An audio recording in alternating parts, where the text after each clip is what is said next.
Hi, good morning. So today I will be presenting on behalf of my supervisor as well as my co-host, Dr. Guoxing Yu from University of Bristol. And the past decade has seen the rapid development of automated writing validation, as Jane just mentioned, and which is also known as AWE for short. However, little is known about autonomous ability to engage with and even benefit from such developments. This knowledge gap is largely due to a lack of research. As summarized in Table 1 here, so far, only 7 case studies have been conducted to investigate how autonomous engage with automated feedback or AWE feedback in the process of essay revision. Taken together, these studies have shared fresh insights into learner engagement. However, the study remains really limited because of the small sample size and also the qualitative nature of these studies. Therefore, researchers including Stevenson and Parkiti and Storch have been constantly calling for more theoretically grounded and methodologically rigorous research. My PhD study was a direct response to the call for research, which aimed to investigate how autonomous engage with AWE feedback and also to examine the underlying factors that may affect such feedback engagement. As a part of my PhD study, this presentation or this paper mainly focused on the impact of feedback explicitness and feedback accuracy, which have been suggested as the 2 most influential factors by previous researchers. And in our paper, we proposed our own conceptual framework instead of using any existing series by drawing upon the second language acquisition theory, as well as based on a systematic review of previous AWE research. In doing so, we are hoping to obtain a more nuanced understanding of learner engagement with AWE feedback, as well as providing an additional theoretical framework for further research. To be specific, we defined learner engagement as composed of 3 interrelated elements. Attention allocation measures how much attention has been allocated to the feedback by the learner. Cognitive effort expenditure measures the cognitive capacity the learner allocated to understand the underlying grammatical rule of each instance of feedback. Revision response is more about the output of feedback processing, which can be manifested in the feedback optic, the revision type, and the revision quality. In accordance with our own conceptual framework, we formulated 2 research questions for this study. The first question is about how do EFL learners engage with AWE feedback in terms of their attention allocation, cognitive effort, and revision responses. And second, and more importantly, to what extent do feedback explicitness and feedback accuracy may affect such feedback engagement. 24 Chinese EFL learners, actually we had 25 Chinese EFL learners originally for this study, but one of them failed the eye tracking calibration. Therefore, we were left with 24 of them. And all of them had previous experience of using pig eye, which is the most widely used and most popular AWE system in China. That may lead to the question why we asked the students or the participants to try out a different system. Well, that was because all of them expressed really strong willingness and interest in trying out a new system to see whether it's possible to further improve their English writing ability. And 4 instruments were used for data collection. In particularly, the AWE system, Write and Improvements Cambridge, as indicated by the name, was actually developed by University of Cambridge. And Jane is here. If you have any question about the system, please feel free to approach him and ask him. And we used 2 graph-based integrated writing prompts which were preloaded on the system. Those 2 prompts were selected mainly because the participants reported a lack of similarity with such tasks. And we also used a Tobii X260 eye tracker to track the participants' eye movements. And here I would like to talk more about the system and why we choose this system for this study. So based on the series of written corrective feedback, the automated feedback provided by right and eye can be categorized into 3 types. In its most direct form, that's the direct word level feedback, write and improve focused on the word level errors while providing information about the error location, error explanation, as well as the suggested error corrections, which can be found here in figure 1. And the indirect word level feedback provides less information because it only focuses on the error location and error explanation without any suggested correction. In its most indirect form, write and improve only provide the diagnostic feedback on the sentence quality by highlighting them in different color shades. So the participants wouldn't get any other additional information in terms of how to correct errors in the sentence, which actually affected their feedback engagement to a greater extent. And later I will come back to this in terms of the research findings. And the reason why Write and I was selected for this study was because, firstly, it was specially designed to target L2 learners. You may have heard about some AW systems such as Criterion and MyAccess, which were originally designed for first language speakers. So that made a huge difference for our study. And more importantly, Write and I is by far the only AW tool that can provide the feedback with different levels of explicitness. As shown in this table 3, we examined all the previous research on previous major AW systems, and we found that Write and Improve remains the only one which can do so due to technological capacity. That just made it an ideal system for our study, which focused on investigating the impact of feedback explicitness on learners' feedback engagement. And the duration of the data collection was 10 weeks. In the first week, we administered the background questionnaire, as well as providing a tutorial session to familiarize participants with the feedback functions of Write and Improve. In the following 8 weeks, we focused on collecting the data based on the 2 writing prompts from Write and Improve. Specifically, we invited each participant to revise their writing based on the feedback from Write and Improve while tracking their eye movements. And the researcher that was me was watching simultaneously. I was watching their live performance on a different computer through the live view function of the eye tracker, while taking down notes of their feedback viewing behavior and their essay revision behavior. And immediately after the eye tracking, each participant was invited for the stimulated recall interview session, which lasted for 45 minutes on average. The main the interview was prompted by their eye movements recordings, as well as my field notes. And at the interview, the main purpose was to elicit data about their online feedback processing behavior and the underlying reasons for such behaviors. And upon the completion of the eye tracking session, participants' writing data, that is their multiple drafts, together with the feedback, were also collected. In the last week of the data collection, every participant was required to write a 500 English essay in order to reflect upon the experience of using the system for the improvement of their writing. In total, we collected 48 sets of eye tracking videos, together with corresponding stimulated recall interview responses, 24 reflective journals, and 48 sets of writing data. The data analysis actually took me a few months, mainly due to the eye tracking data, and I will come back to that. So in order to provide an overview of the quality of the feedback, we first evaluated the accuracy of each instance of Write and Eye feedback. To do so, I invited an English native speaking colleague to double code all the data with me, and the intercoding reliability was really good, and we resolved all the discrepancy of coding by constant discussion. And then here comes the pain of the data analysis. That's the eye tracking data. So yeah, thank you.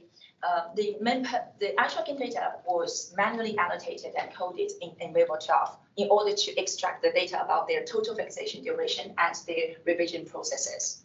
The total fixation duration refers to the duration of all the time a participant spent on each area of interest. As you can find here, we have 4 main areas of interest, and especially the fourth AOI, which is the automated feedback. And 1/3 of the data was randomly selected and double-coded again, and with really good intercoded reliability. And here, hopefully I can show you how we coded the participants' eye movements regarding one type of the feedback. Oops. Oops, sorry, it's not working. I'm sorry, it always happens. But anyway, so this is the eye tracking video clip, where you can see the participant trying to focusing on one instance of the feedback on the use of on the country. And it's a pity that I can't show it, but if you are interested, please feel free and come to me. I can show you later. And in terms of the stimulated record interview and reflective journals, again, we had 2 raters doing the double coding, and based on the inductive and deductive thematic analysis, the main purpose of analyzing those 2 sets of data were to first identify the verbalizations of each tense of forming or testing the underlying grammatical rule of each feedback, and also to identify the cases where we reported being affected by the feedback explicitly and feedback accuracy. Here provides an example of how we coded the cognitive effort expenditure. And then in terms of revision responses, we focused on 3 main different aspects in accordance with our own theoretical framework. So feedback uptake was operationalized as a percentage of the feedback suggestions taken up in the revision process. A revision type concerns about the whether it's surface level revision or content revisions. So in the case of content revisions, the participant actually altered the meaning of the original text. And then revision quality concerns about whether it's good revision, neutral revision, or bad revisions based on the coding scheme from BAAL and WHO. The reason why we focused on the neutral revisions was that it turned out that many participants, the revisions made by many participants actually didn't alter the quality of the original text at all by simply replacing a word or phrase. And so again, the data was double-coded. And then we conducted statistical analysis to test the impact of those 2 factors. To do so, we first conducted the Friedman test to see the overall p-value in order to see whether there could be any significant impact. And then we conducted post hoc Guoxing sign-rank tests or sign-rank tests to compare the differences in participants' engagement data. With all the p-values adjusted because of based on Bufferoni corrections and also following Benjamin Hodgberg procedure, just to make sure that the p-values were not inflated. And then the findings were triangulated with our interview and also reflective journals. And here comes the results. So in terms of overall quality of blind and eye feedback, we can find that there was considerable variation in the amount of the 3 types of feedback. So all participants received much more feedback on the sentence quality, which was the most indirect form of feedback. And in terms of the accuracy, as you can find here, the precision of the indirect word level feedback was much lower than the other 2 types of feedback.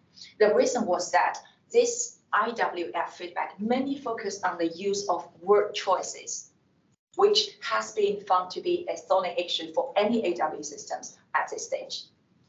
And then in terms of participants' engagement, especially in terms of attention allocation, we can find that all of them allocated much more time to the indirect form of feedback. That's indirect word level feedback and indirect sentence level feedback, rather than the direct feedback. Also, they spent much more time reading the inaccurate feedback rather than accurate feedback within each feedback type. The similar pattern was also observed in terms of their cognitive effort expenditure. Again, we found that participants spent much more time reading the indirect feedback and the inaccurate feedback. However, despite their attention and their cognitive effort, they only took a small percentage of the indirect feedback and the inaccurate feedback. In addition, for students, I know, in addition, the revision quality based on the indirect feedback and inaccurate feedback was much worse.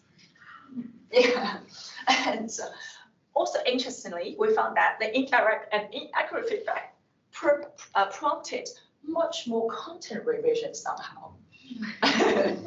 And so it seems to indicate that feedback explicitly had some really big impact on their feedback engagement. Therefore, we conducted the statistical analysis to test the impact. It was found that hello.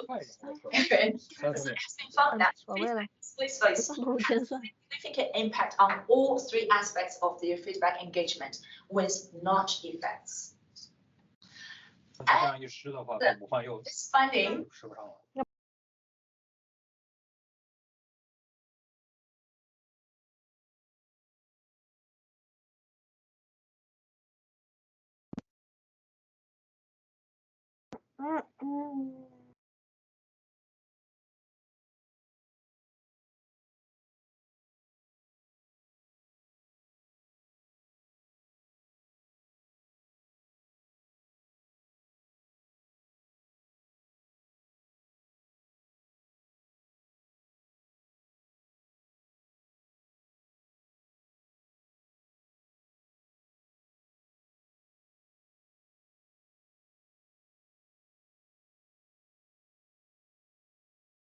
has been massively increased. In the case of ISF,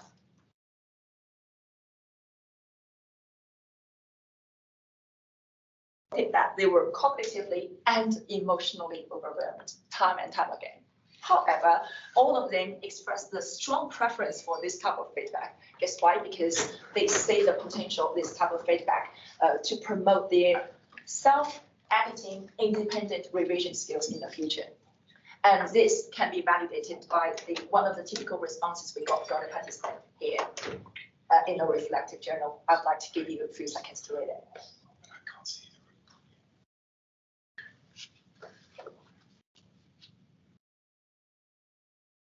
Should I read them? Yeah. In the case of the impact of feedback accuracy, we were surprised because all the statistical analysis turned out to be insignificant. We didn't get any significant differences in any of the 15 pairs of comparison.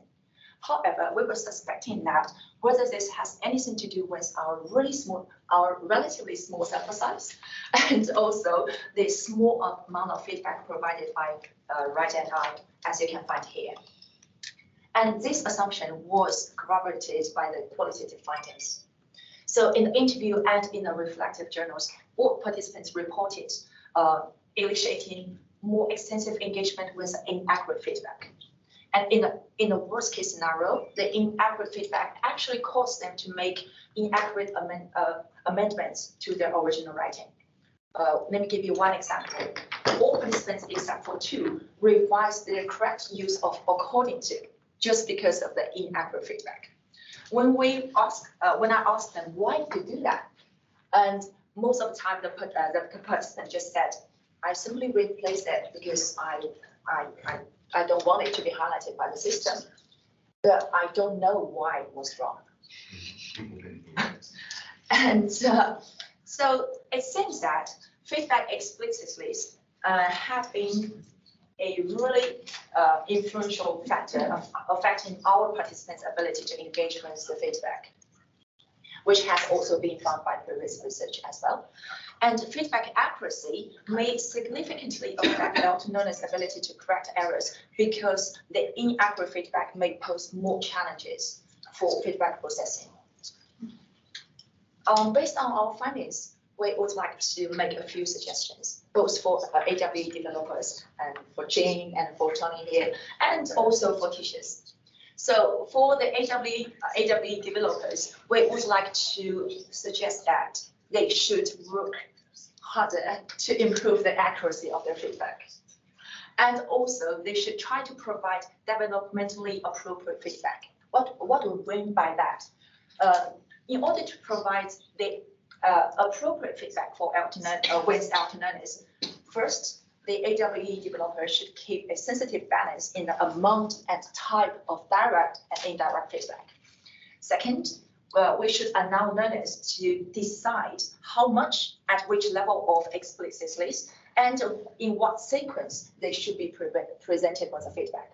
For example, since the learners find the indirect sentence level feedback the most challenging, maybe we can leave them to switch on or off this type of feedback at the early stage of essay revision. And thirdly, it would be really helpful if the AWE developer can just switch on the interaction function to allow learners or even the teacher to interact with each other in order to provide timely support. And finally, it will be really important to provide supplementary and scaffolding information alongside the indirect feedback. For example, in terms of sentence quality, in addition to just highlighting the sentence in different corners, maybe we can provide some error tags saying this is a wrong sentence. You might want to, and also provide an example in terms of how to correct this error in a different context.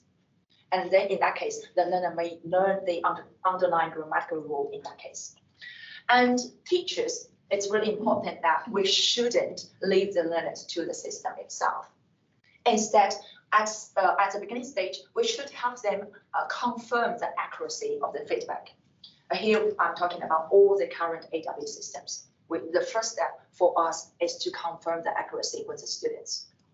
And after that, we should keep monitoring their feedback engagement in order to provide the scaffolding or support whenever needed. And the study has several limitations. And first, the writing prompts we used, as I mentioned, were preloaded on the system. And the kind of writing we can get from the participants were largely predictable because of the language they would like to use, and also because of the sentence structure. That said, this may have contributed to the high accuracy rate of write-and feedback in some cases. The further research may want to use different kind of writing prompts in order to test whether the system would still be able to provide targeted and accurate feedback. Second, as I mentioned before, we only have 24 participants, which was more than enough for eye-tracking study, but not enough for statistical analysis. That might be the reason why we didn't get any statistical significant results in terms of the impact of feedback accuracy. And for the future research, the better way to do it might be enlarge the sample size in order to increase the power, and also to invest the interactive effects of multiple factors. And I would like to thank University of Cambridge for providing the full access to the system, and also for different organizations, especially the British Council, for providing the support. And as mentioned before, this paper has just been published in the AWE special issue in language learning and technology, and the full article is available online. Thank you.